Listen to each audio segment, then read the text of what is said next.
I am what you might call a natural witch. And you might be one too. How do you know? Well, I'm going to tell you how I knew. Things that happened to me when I was younger that just couldn't quite be explained. I would see things, hear things, smell things that no one else could. I would have dreams that would come true, and a general sense of knowing.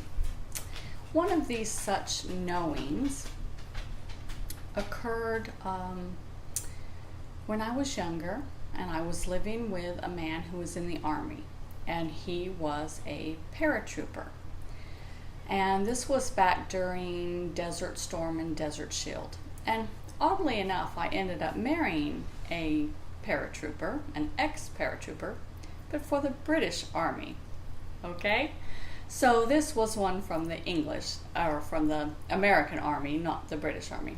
So we lived together for a couple of years, and he would go through training exercises, and I was used to that. And he would tell me sometimes they would be at night. A lot of times they would be at night. And he would just say, we're having a night exercise tonight. I'll be home late. No biggie. I'd go to bed. No problem. One particular night, he told me, there's going to be a training tonight and I'll be late. And for some reason, it just didn't feel right. This was back before cell phones.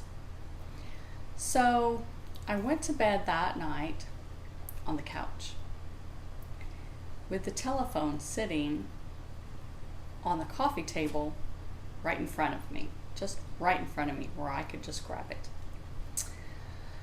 I didn't have a phone in the bedroom, and I didn't want to miss this call. Something just told me I didn't want to miss this call. And sure enough, about 3 or 4 o'clock in the morning, that phone call came. And he said, I landed wrong, and I'm gonna go to the hospital and have my foot checked. It doesn't quite feel right. And that was just his way of keeping me calm, I guess.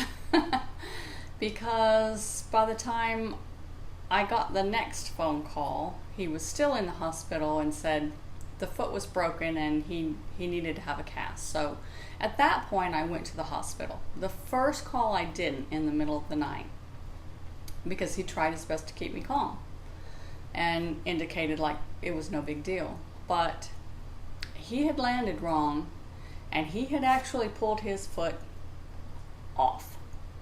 Yeah, just about off. It was barely hanging. And it was pretty bad. So he was in a cast for quite a long time, and just that's the way it was. And I don't know, I think he probably still limps a little and has problems when it rains, but out of touch, out of mind. Hadn't thought about him for years,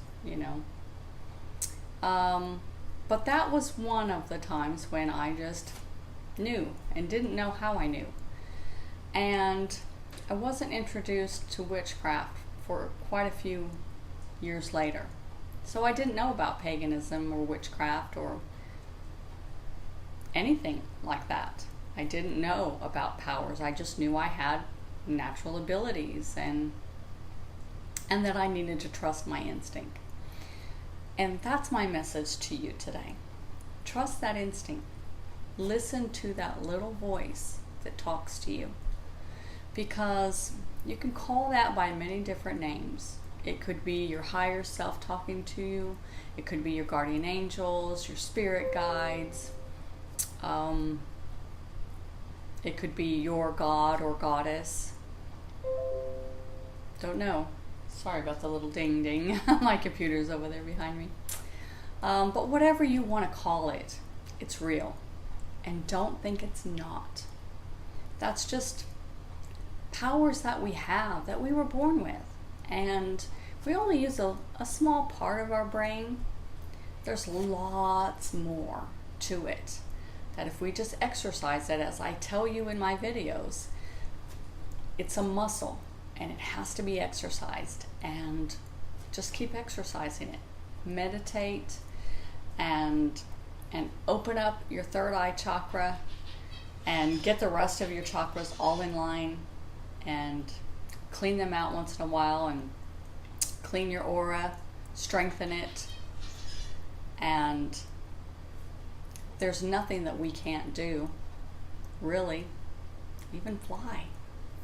I don't fly in the physical world, but I have flown in my dreams. I know I flew. I felt it.